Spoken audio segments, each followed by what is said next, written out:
Oh, my set. Oh, it's gone. Well, as my friend Derek Groby said, I brought this on myself. You may, if you know me or whatever on Twitter, you may remember this. And it got more than 50 retweets. In fact, it got 60, which is actually a lot for one of my tweets. And special thanks to, I know Disco Socialist. His retweet got me a lot of attention. So I mean, hate you for that. But without you, this probably wouldn't have been possible. And I'm sure there's other notable people that got me a lot of attention on this. But yeah, that in particular. And I mean, oh my god, where the hell do I even fucking start with this? I mean, I'm assuming if you're watching this, you know who Eric Garland is. As far as I know, he kind of came out of nowhere with this thread with like 50 quotes on either side of the word. Because I read the original thing, and I don't know, it's like, it's brain melting how incoherent and just, oh, it is. And I mean, like, I spelt it wrong.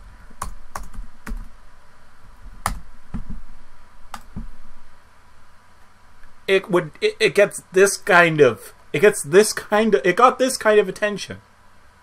It got him fucking articles in Business Insider.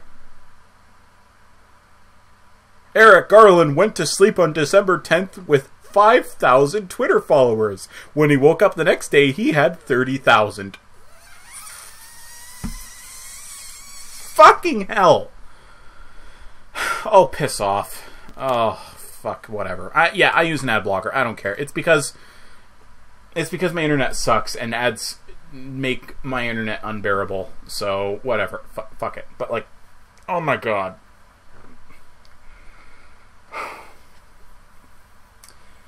Anyway, before I start this, if you hear this whirring noise in the background, it's my fan.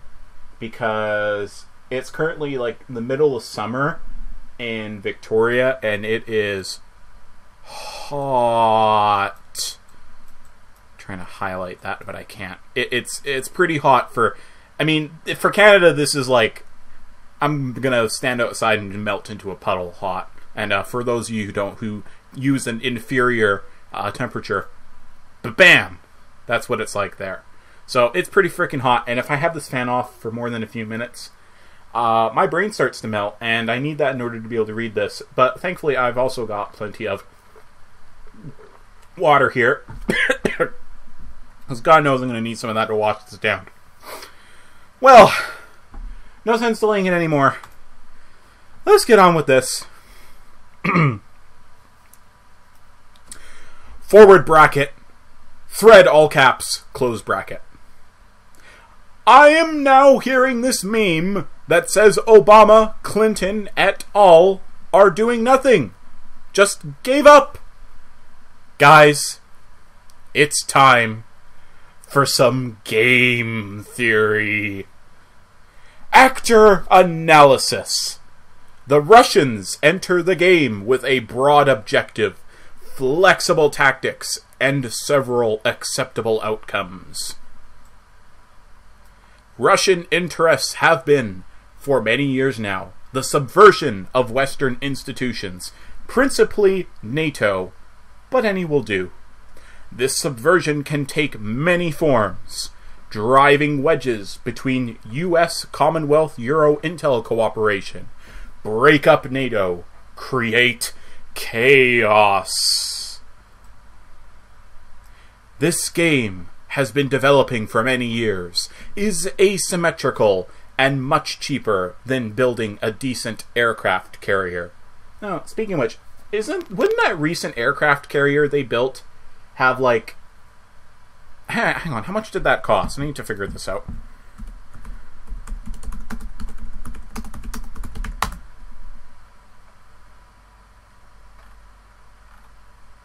$13 billion, right. So what can you do with $13 billion? Come on, Google, tell me something.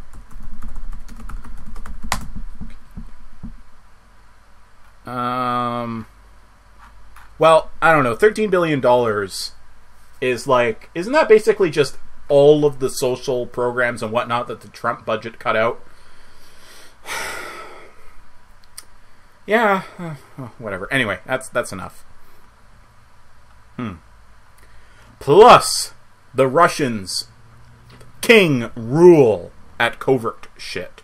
Always have. Because remember, KGB.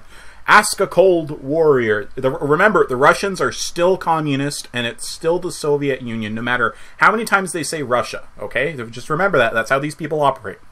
Mucho respect for our adversaries. They do clever work. Post-communism. Oh, wow, he's actually almost admitting it. They've reduced to drunk uncle status. Oh, because get it? Russian drunk? Yeah. In the global balance of power. Mouthy, smart, degraded. Much reduced in stature. Kind of like the Democratic Party, don't you think? Russians as star are civilized, artistic, enamored of brilliance and tragedy, and generally proud. And should be. They do not like this. From this position launches an initiative from an old hand at the KGB, now solidified in influence. Subvert for the throat. Go big, go hard. While the West is frivolous and lazy and post-history, the clever take advantage. And here begins our present story. You know, that sounds pretty much indistinguishable from, like, a far-right critique of liberalism and the death of Western civilization. Like, that's not just me, right? That's like, this is all of the red flags at the same time. I mean, I've been saying, like, the people who are promoting this guy should just cut him loose right now before he just goes off the rails and says something totally fascisty. And I'm like, this is big red flag here. Anyway, let's skip ahead to... So you're starting it now, and now... Actually, no, let's just skip ahead a bit. Federalist paper. Let's skip ahead to WikiLeaks. Brilliant! Ingratiate the left into this anti-establishment distrust of Western intel. George W. Bush and Dick Cheney being slovenly, reckless idiots. The moral authority of Iraq and U.S. intel is nil. In step, scare quote, journalists, end square quote. Stealing hard drives from U.S. intel and dumping them to foreign agents. That's snicker star, journalism, free speech, Rothmo. Yes, what Edward Snowden and Chelsea Manning did was totally comparable to this. Yeah, that's like totally childish. Yeah, that's not degrading at all. Oh, now he's going to talk about them. Oh, and such grand characters, so well run. Manning, Greenwald, so righteous, yet fragile and feisty. Try a Twitter war with Glenn. Yeah, I mean, I'm not going to lie. Like, I have issues with Glenn Greenwald.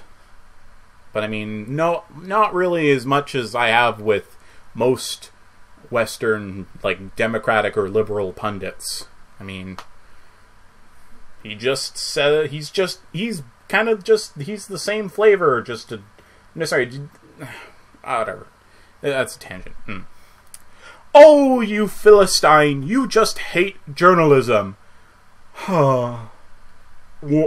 And Moscow must have been doubling over. Remember, these are all Russian KGB agents. That's the narrative here. They're all Russian KGB agents. Then, OMG, that worked so well that the pièce de résistance was next. Snowden, booyah, the big game, NSA, Prism, spasm. Incidentally, the NSA was about the only agency the Russians took seriously. But then this earnest young man, he tells the truth. Did you know your toaster is spying on you? The government, it is everywhere. They spy on allies. All bad. Yes, it is bad. This is really bad. Doesn't privacy matter? I mean, for Christ's sake. Isn't that what frickin' America was founded on? Wasn't it? Hang on. How does that quote go? It was Benjamin Franklin that said it, right? Oh,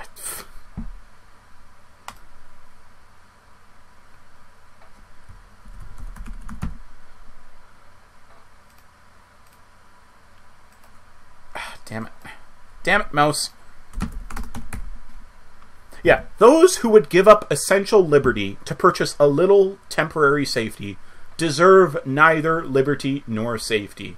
I mean, I really hate the founding fathers, but I think that's a pretty good quote. So, yeah, I mean, it's funny how all these defenders of America don't really seem to like America that much. Anyway. And still hungover from the rotten venality of the Iraq War and Bush's perversion of the I see as reliable, WikiLeaks journalism is a verb now, the NSA.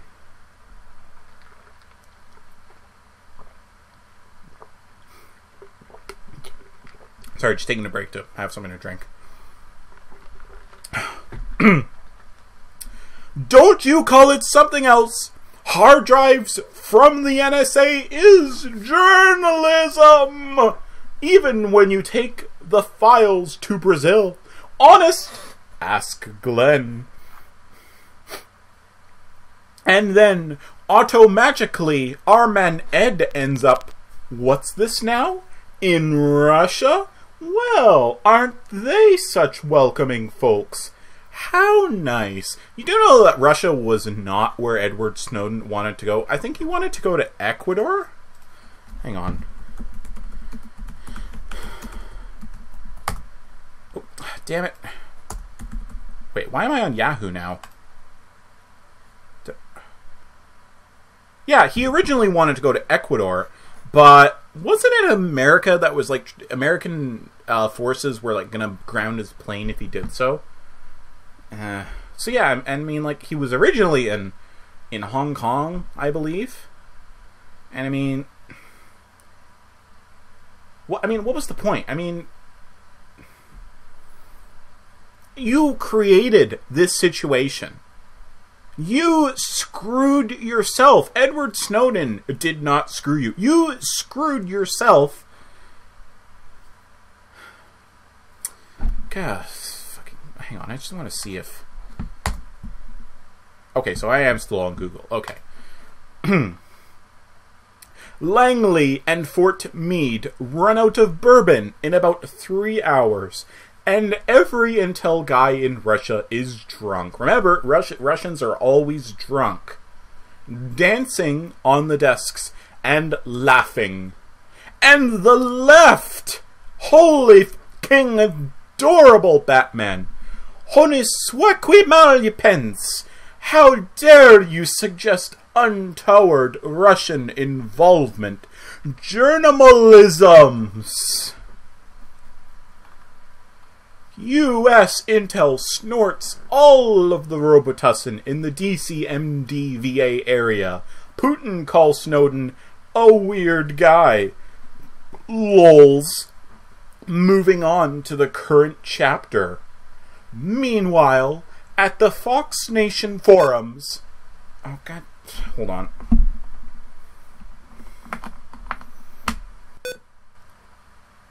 Sorry, my charger cord is a bit loose, and sometimes it comes out and makes this beep noise. Anyway. The other part of this impressive op is percolating. The buttress of the alt-right. Once upon a time, Dan Rather chased Nixon around a room asking him questions very harshly, and the notion of the evil media elite was born. See, because Nixon got impeached, that meant the media was in on it. WAPO, NYT, traitors, we look bad, and the media hate begins. Oh, God damn it, stop doing that! Ah! No fucking kids caught in my frickin' mouse cord, that's why.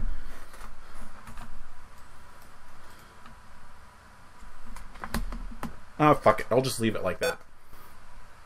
Whatever. Where was I? Okay. Never mind that to know something in Topeka, somebody's gotta send you a newspaper, or a radio signal, or whatevs. The media is lying. I mean, like, basically every major media outlet and political blog outlet and whatever in America was like, Clinton is gonna win, don't even worry about it. And they were all wrong. All of them were wrong. So, either they're lying or they're just really bad at their job. Pick your poison. Now, it's true. High-level journalists and editors don't always see the world like Johnny Lunchpail in Missouri. True facts, but trouble. Republicans decide to create a whole new layer of think tanks and media outlets in the 1980s dedicated to the other side. The think tanks have a POV, but some are quite good. Cato in particular. Heritage came up with what's now Obamacare. AEI? 2 out of 3. But then the media play comes in. The cranky, insane tent pastors on AM radio get a makeover. They become legitimate, embraced. Magnates start investing in outlets. Brand new pundits get huge audiences yelling about the way things ought to be for white people. And it's more successful than free chicken and beer. The money flows, the ratings swell. An Australian starts a TV network in the US. What develops is an attractive, well-produced alternative universe. You no longer need an alternative take. You have alternate facts.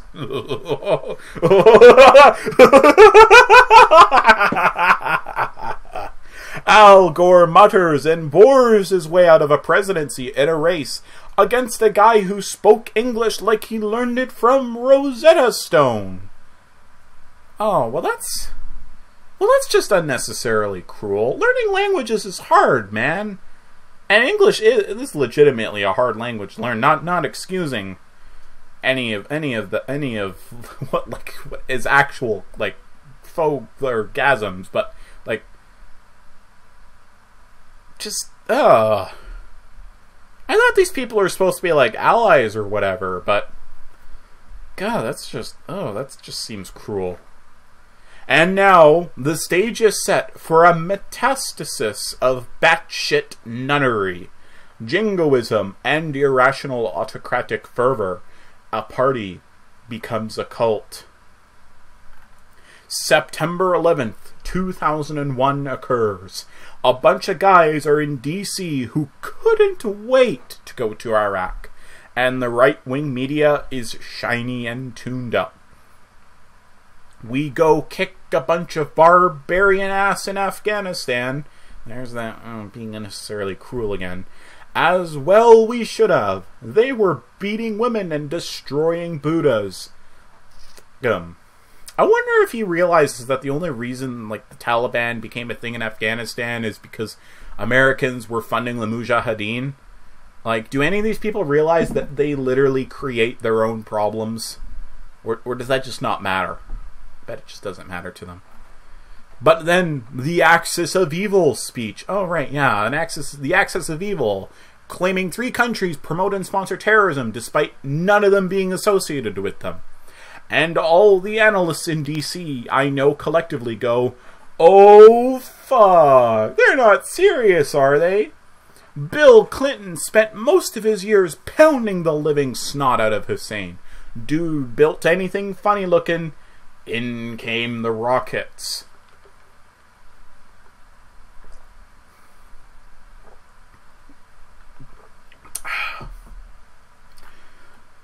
There was one concerning nation state for most, and, hint, it's in Asia.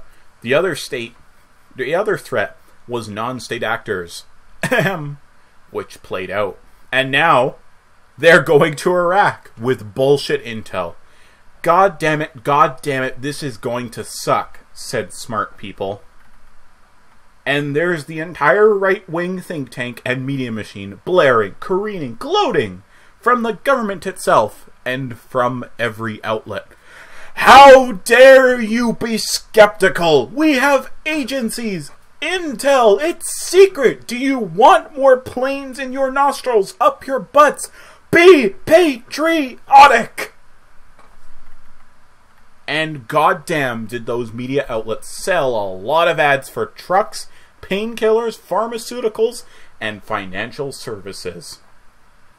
Many earnest patriots also pointed out, hey, there apparently are no weapons that could have blown up Cleveland, so... But now, this whole thing has morphed into tribalism. Yes, they did too find weapons of mass depression, and you suck, Bush rocks pussy. Ugh. And Coulter comes on TV to talk over B-roll of rusty munitions. We sold Hussein and said, well, look, there they are. Total propaganda. America looks like shit. Our intel services take a hell of a beating. Iraq's invasion, which was basically unplanned, results in chaos. Katrina, Bush, looking out the window, confused. Hey, but in intel news, the National Geospatial Intel Agency helps critically. 2008. The housing Ponzi we used to get out of the dot-com bust 9/11 era recession has now gone pear-shaped. Utterly nuclear. America's banks. The one thing other than movies and video games we do reliably.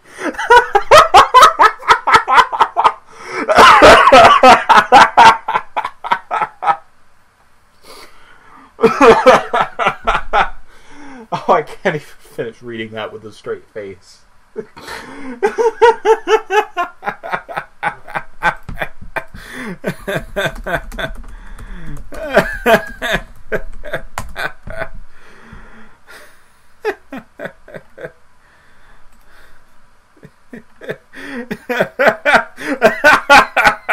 We do banks reliably. Oh, and this is just from, what, 1973? That's not even including the Andrew Jackson era, or the late 19th century, or the Great Depression. Oh, you fucking idiot. Okay, hang on.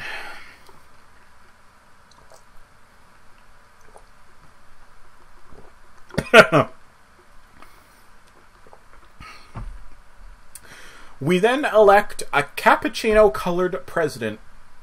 Is that insensitive? That feels like it's pretty insensitive. Whose middle name is Hussein. The right goes completely over the fucking cliff into insane. They start the Tea Party. Yo, remember Boston Patriots something something Tea Party, nothing matters, take it all back, yeah! This political movement happens when the only thing Obama has really said with conviction is fired up, ready to go in late November 2008. But on George Washington's grave, this has gone too far, and the entire right-wing media gets its next several years of revenue locked. Now, we've got a really, really fertile field in which the former KGB agents can make a long play. You do know that the KGB successor has a name, right? It's called the FSB. You can just say that. Like, I mean, we know that you think Russia is still communist, KGB, all that stuff, but like, you know, if you want to be more subtle about it, you can say FSB. And Moscow gets to work. America's at this weird nihilistic place, which is one thing for France and Russia, but not for earnest Midwesterners who are agape. Now the American left has got some juice back again, but the right is just apoplectic from pure suffering. Both are ripe for subversion. The left is out of love with American business and military-industrial. The right foams against the mouth against legitimate government. And the guys who have been twisting minds from Vladivostok to Havana and back get to work building an alt-media structure. We've already covered the genius of that 2 WikiLeaks op on the left. Score! I mean, you do know that a lot of people on, scare quotes, the left, really hate Assange. Like, we don't like him. A lot of us have just never really liked him. The guy freaking hung out Chelsea Manning to dry. He doxed homosexuals in a country where they would be killed if they knew that. He's a fucking rapist and fled a country to get away from punishment. He's not part of the left, okay? You're the one saying that. We aren't. Now, for the perversion of the formerly nationalist right. Jesus tap dancing Christ. There's a black dude in the White House living there. It's not hard to convince Southerners this is insane. But put a little elbow grease in on some internet forums and pretty soon you can have Northern John Adams type conservatives too. You mean Democrats, right? That's who you're talking about there. They're Democrats, they're conservatives in Democratic clothing. A whole generation of disaffect Rush Limbaugh fans, forward bracket, we listened and dittoed so hard, why is there a black dude there, end bracket, is ripe for picking. In addition to alt finance sites and, scare quotes, Russia Today, a new TV network, they start infiltrating, scare quotes, social media. Disclosure, because I'm mouthy all the time like this, Retweet had me as a guest. They prop up US subversives. And they don't to edit you. Fun fact, Al Jazeera and RT just let me talk. US media almost always wants some hand in your final product before booking you. Ironic, no? But from about 2009 to the 2016 election, a madness is being brewed and slowly poured down the throats of increasingly hysterical Americans. When you imbibe from this potion, everything is awful and everyone official is lying to you. Only other members of the cult are with you. U.S. media, which is complicit in many of our problems, is portrayed for the extremists as conspiratorial liars all the time. Formerly sane members of U.S. society start sounding like my schizophrenic grandfather, who said government was keeping him from his mission. Only the government knew the Archangel Gabriel was sending him to find the next Jesus. So cut it out, CIA! Stop it! Giant conspiracy. And then people you knew from functional daily life started talking that way. People with car dealerships, dentists, regular folk. They started a conspiracy! Especially after 2012. Because, damn it, no, there shouldn't be a black dude 2 terms. No, no, no, no, no, no, no. They are all in on it. The corporations, the media whores, the government. Except for my Medicare. Don't touch that. All of them.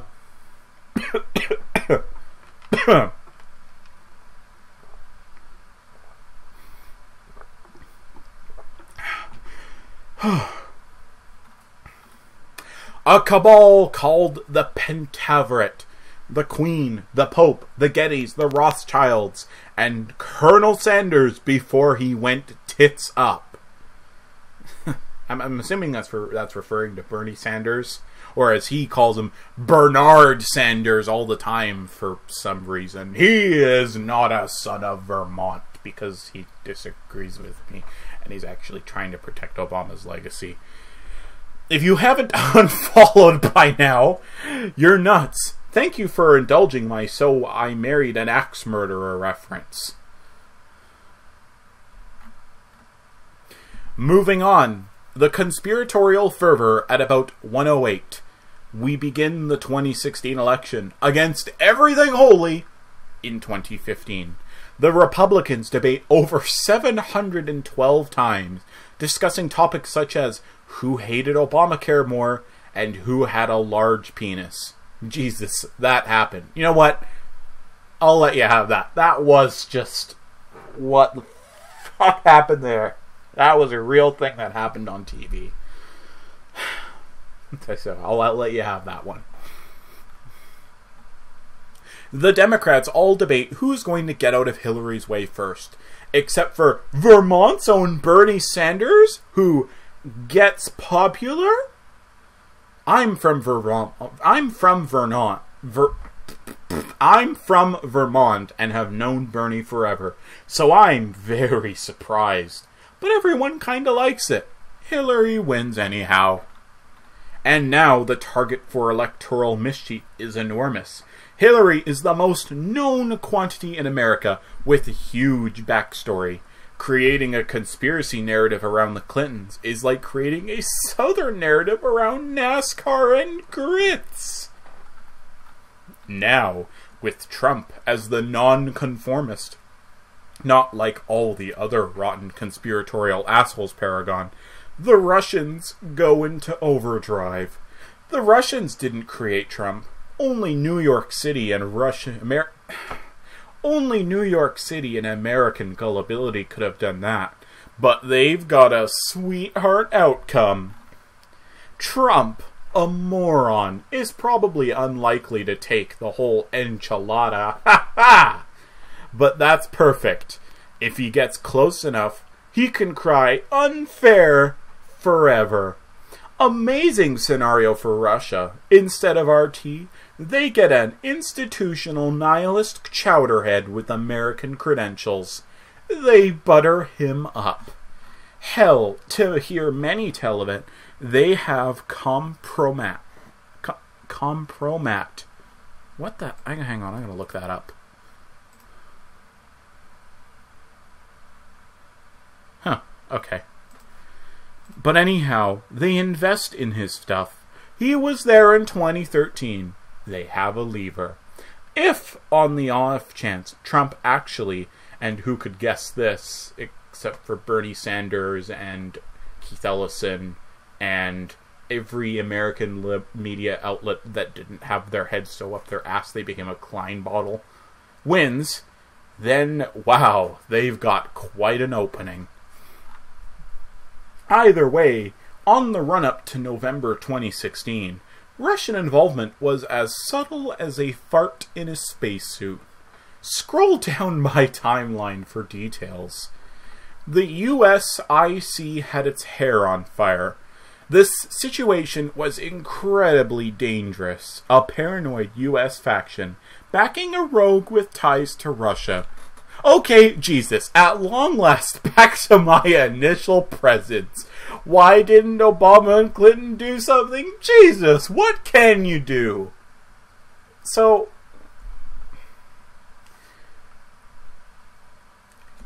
we're just now coming to the thesis of this piece. Like, I don't, if you can see the scroller thingy on the side, there's like less than a quarter of this thing left. And we're just now actually getting to the subject. Federalist paper. This is a modern day Federalist paper.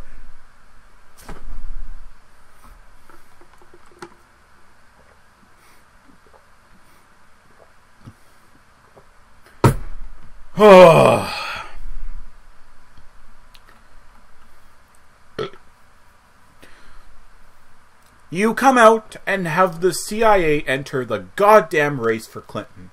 True or not, we look like some weird crypto-fascist state. No, you don't look like some weird crypto-fascist state. You are a crypto-fascist state, and you were a crypto-fascist state before Trump.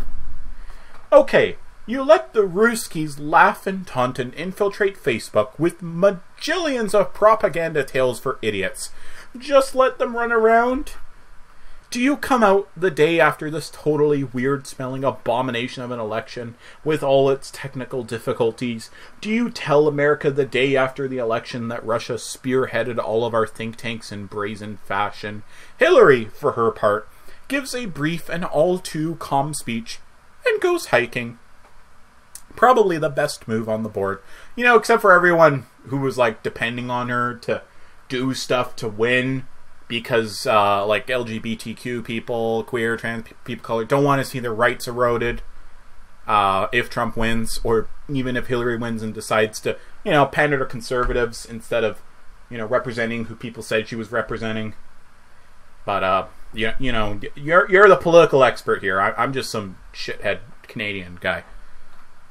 Obama welcomes Mr. Trump in an intense, welcoming welcome. That's just bad grammar, sir. To the White House, Mr. Big Winner Guy, welcome, fellow American. Trump looks like he swallowed a goldfish and stares at the floor a bit too long, as if maybe a joke has gone too far. If you haven't yet already, go watch Peter Coffin's How Did Trump Win? A very important documentary. Because, yeah, it kind of is a joke that went too far.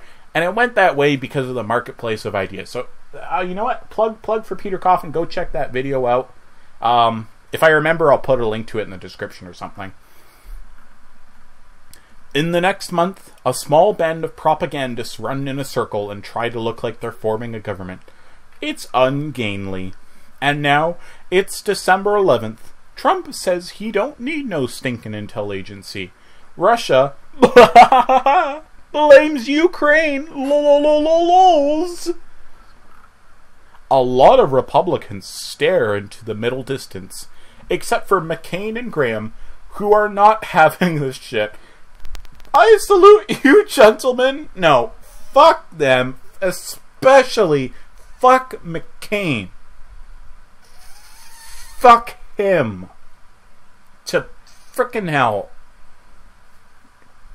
And here we are, Americans, hopefully soon united. This isn't a partisan issue. Obama isn't late to the party. People are doing their jobs. If you think any of this is easy, you're ignorant and delusional. Tonight, though, I write to you with great hope. This may be America's finest hour as we act together with unshakable resolve to deal with enemies foreign and domestic. We have done so in the past and come out a stronger, more just, more pluralistic nation. We will do so now. And for me, or die trying. Oh, give me a break. You would be the first to fucking run away from the fascies. Fucking idiot.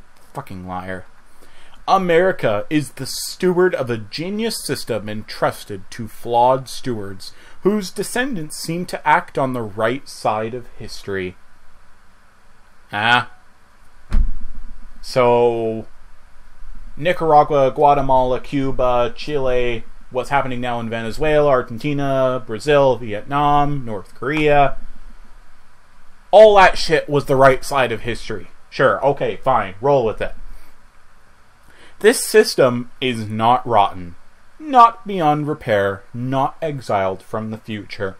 We have been infiltrated by agents who would drive us mad. This is a nation built on civilization, humanity, and reason, rejecting the liberal superstitions of the past.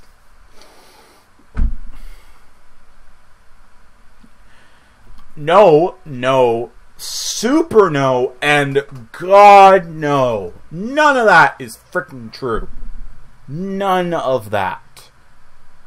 This is that America is already great shit, but like times 1,000. No. No. Neither is Canada, for that sake.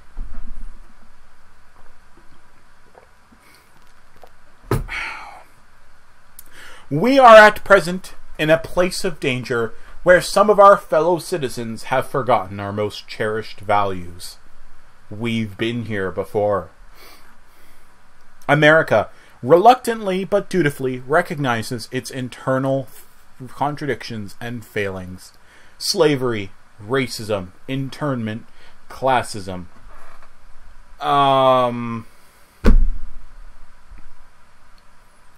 Slavery was never solved. Racism was never solved. Internment is basically still going on if you count like racial profiling and all that shit. And classism, America is like, what are the most...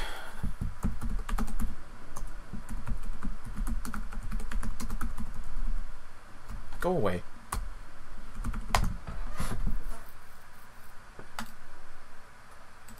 Where are the world's most unequal countries?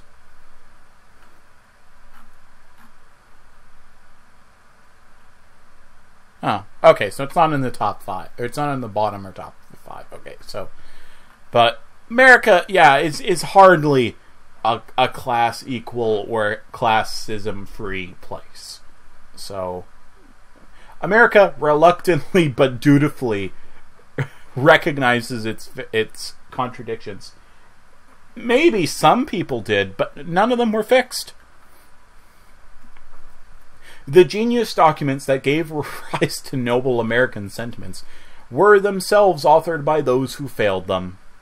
H/T at Mr. Jefferson. We spilled the blood of our brothers to resolve the contradictions of slavery, and then abandoned the project while killing Indians. You know, okay, I'm just going to point this out now. Some indigenous Aboriginal people are okay with you calling them Indians. I'm not one of those people. I think that's a pretty vulgar term to use because, you know, this isn't India, this isn't Asia. I mean, I'm not even really okay with a Native American because we're not American or Americas. So you're really best off just saying Aboriginal or Indigenous, or, you know, like the actual name of the tribe that they're from, instead of just saying Indian or Native American. So, whatever. Also, contradictions of slavery. How about inhumanity of slavery? You know? You don't slavery is not something you logic out of. It's something you moral failing out of. Just shows priority here, you know? Liberalism, everything's got to be about logic and wealth and none of the human element to it. Americans proclaimed the equality of all men while treating women as chattel and non-whites as lesser. We are indeed hypocrites, and you still are. But to be American is to accept that unflinchingly and to soldier forth for future generations and do better, god damn it. You know, funny thing is that if you say do better in regards to any Democratic politician right now, you get accused of purity tests, splitting the party. That's just funny. There are those who admire us in worldly cynicism, to anchor us in a world where our institutions betray forever, where values perish. And to be American is to face that intellectual, moral, and spiritual assault with the unshakable devotion to something more lofty. And when that loftiness fails, as it so often does, to be American is to seize it again and again, knowing that our Creator desires progress. I thought you just said earlier that secularism was part of America's founding. Whatever. I'm almost out of water. Oh, I got another water bottle, but it's not cold, so. Progress can come from traditionalists or labor unionists or mystics or musicians or doctors or senators or journalists. All are exhorted. The progress demanded by our Creator can be achieved by immigrants and natives, skeptics and believers, the elite and the humble alike. That is America. That is the promise that Americans oft ignore, and which more cynical nations would defile for their own gain. That America will last long after I have died, long after new people have picked the torch, long after we betray it again, as we will. But America will go on, even by another name, unless all who have heard her name are extinguished. That is the locus of promise. America came from the olive groves of Italy and the shipyard of Plymouth and the islands of the Philippines. Indivisible. America came from the Torah and Voltaire's Candide, and Adam Smith and Zen koans and Greek mathematicians and Rumi's poetry. America is all these things, and should yet another absolutist demagogue foreigner domestic seize her, it will be far from the end. Now is the time for patriots. It's also Sunday afternoon. I'm going to get a beer and watch football. God bless America and all nations. Good Lord. How long have I ever been recording? 46 minutes? Jesus Christ, is anyone even going to watch this? So, did anyone ever end up catching what the answer to his thesis was? You know, fuck, this thing. Did he end up answering that? I mean, I know he said like, "Oh, we're just getting into it now," but like, and then he said, "What can you do?"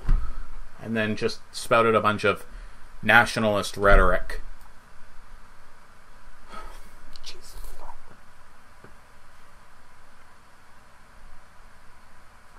Well, if you made it this far, thank you so much for watching. Have a nice remainder of Monday or Tuesday. I don't know how time zones work. I don't drink, and I don't like smoke anything or whatever, but I think after this I can treat myself to like a big slushie from the gas station. So yeah, that this has been Model Omega, and I'm not crying right now. I'm just I got something in my eye. Goodbye.